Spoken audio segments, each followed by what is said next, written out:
When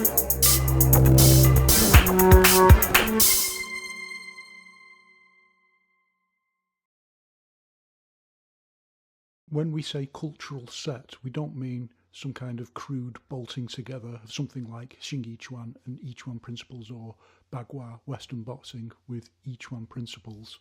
What we mean is that these things have a rationale to them, or what in the old days was sometimes called a rational core. And when we bring that rational core into our Yiquan practice, it's not just bolted on. It's the engine for that other key aspect that we haven't really delved into yet, but which is critically important in Yiquan, and that's the idea of emergence. And this isn't just two things coming together, it's an ongoing dialectical process of change. So, as one of Yao Zongzun's students says, quote, "In summary, Master Yao did not transform Yiquan into boxing, but rather he introduced the rational core of boxing training into Yiquan practice. The misunderstanding about this matter is unfounded." End quote. When we understand this dialectically, we can see a process of influence and change happening over time. And this change, which we see in some ways in Western boxing itself, in Yiquan takes on a very specific form because it follows a particular principle that I explained in detail in the beginner series. And this is the process of making movements smaller and more efficient over time. It happens across generations because it's not so easy just to do for one person, because you're within a particular cultural set that influences how you move and how you think.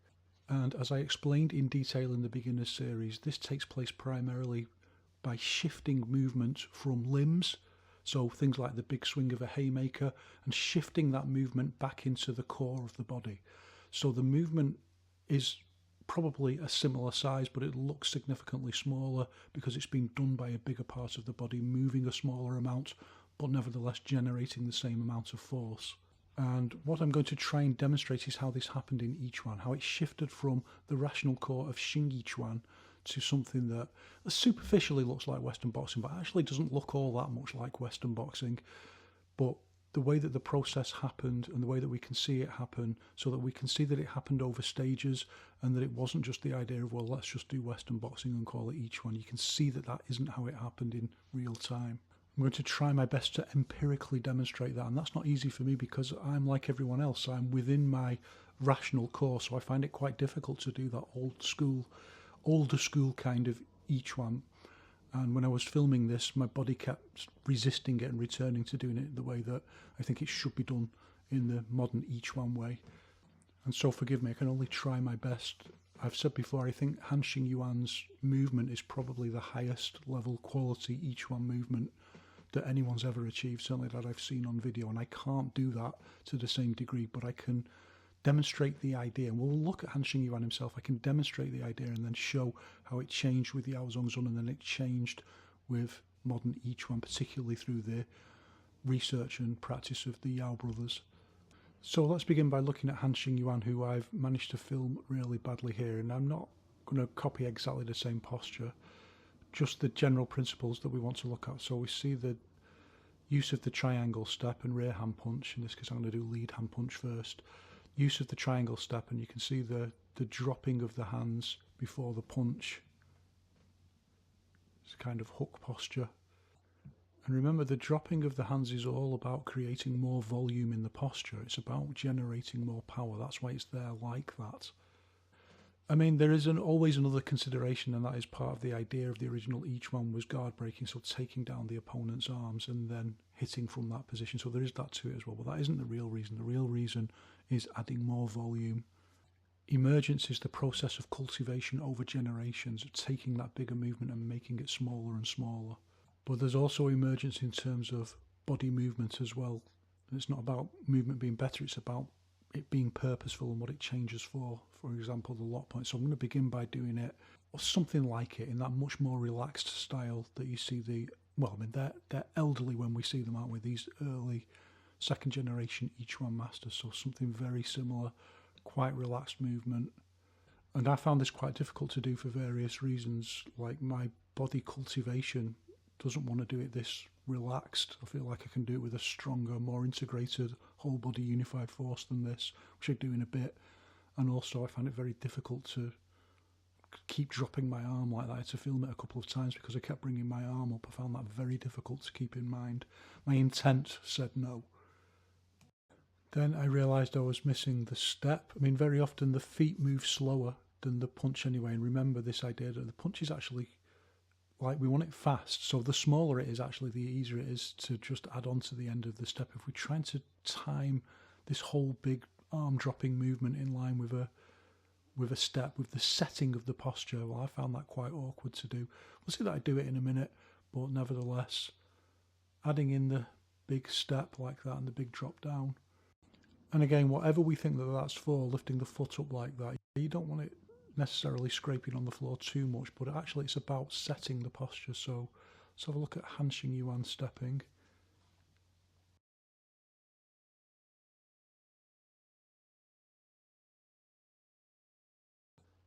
And the legs, well, they don't lift up too high, I have to say, but they lift up higher than, they're not, see there, lifted quite high. They're not really just scraping on the floor. So that idea of lifting the leg up high and then dropping back with the heel is how they were setting postures back in the day.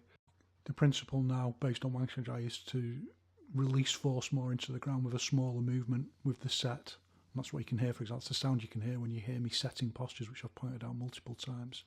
But lifting the foot higher and dropping it down, like kind of barge Yiquan, is an alternative way, an easy way of setting postures. So look carefully at the way the posture, even when it's done slowly, we're practicing the set, even with the drop down, lift up high and drop down, practicing the set. I'm not landing heel first, my intent wouldn't allow me to do that. I could if I really thought about it, but I didn't really think about it at the time. And similarly, when we're moving backwards, the way that the rear heel hitting the floor is the point where we set the posture, and you'll see that much more clearly now when I do it at full speed.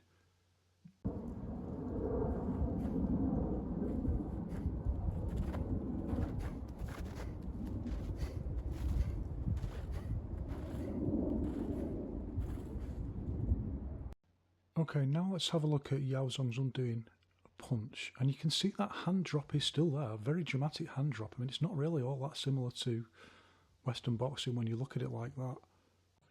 But even though he's dropping his hands, you can see that the posture has actually got a little bit smaller in terms of how much the arm is moving, and he's changed it into this kind of circling out posture with the arms. See how the arms are circling out from the elbow? It's much less linear than Hanshin Yuan's way of punching. So even though Hanshin Yuan does quite a big move, he'd be hitting you relatively straight on, whereas Yao Zhongzun has got this kind of hitting well, it's not even slightly, he's kind of circling outwards with the hit. And don't kid yourself, he's dropping his arms to create more volume in exactly the same way. But if he wasn't dropping his arms so dramatically, it would be, relatively speaking, a smaller movement than what I see there. When he does it like that, you can see that it's a smaller movement when he does it continuously. And then here you can see when he does like kind of hook movement. The idea is there to make it smaller, and my intent wanted to do that. So he wants to do this posture without that big hand drop, which is like a bad habit that Yao Zhongzun has. You can see it here, for example. There's no good reason for that, for dropping your hands like that before you punch like that. It's just a bad habit. People can cry, but they can cry and complain and kick off and say, oh, how disrespectful and so on. It's not about that. It's about continuing to learn and understand and grow. See, he's trying, when he does it there, he's taking it out a little bit, but he's still doing it a little bit. And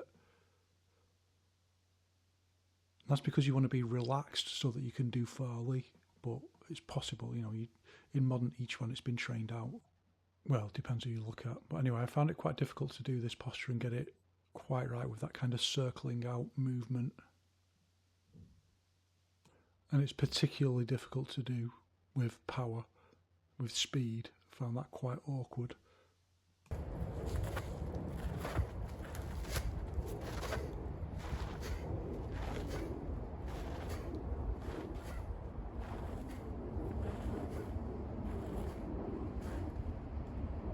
And then we can flash forward into the modern way of doing it, where we've taken most of that movement and put it back into the body.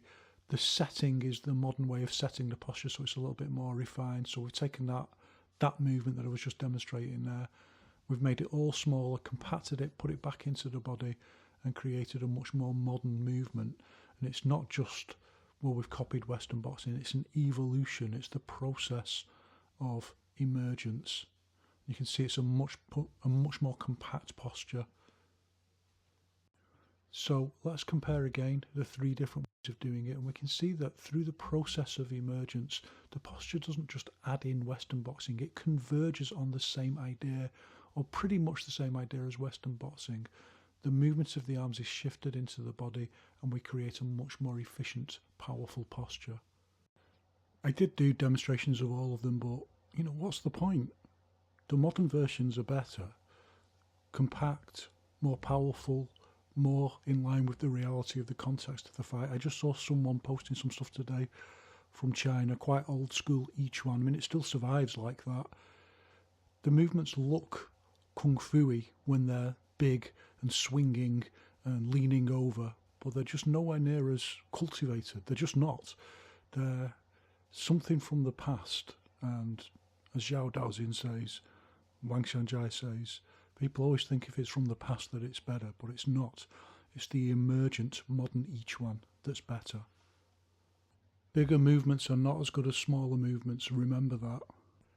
It's just one of the contradictions of Yiquan that doesn't mean that people in the past had lower levels of whole body unified force. You can physically see that they don't have lower levels. In some cases like Han Xingyuan, they have significantly higher levels. But technical improvement happens in every martial art. It's just natural, and Han Xingyuan knew that as much as anyone else.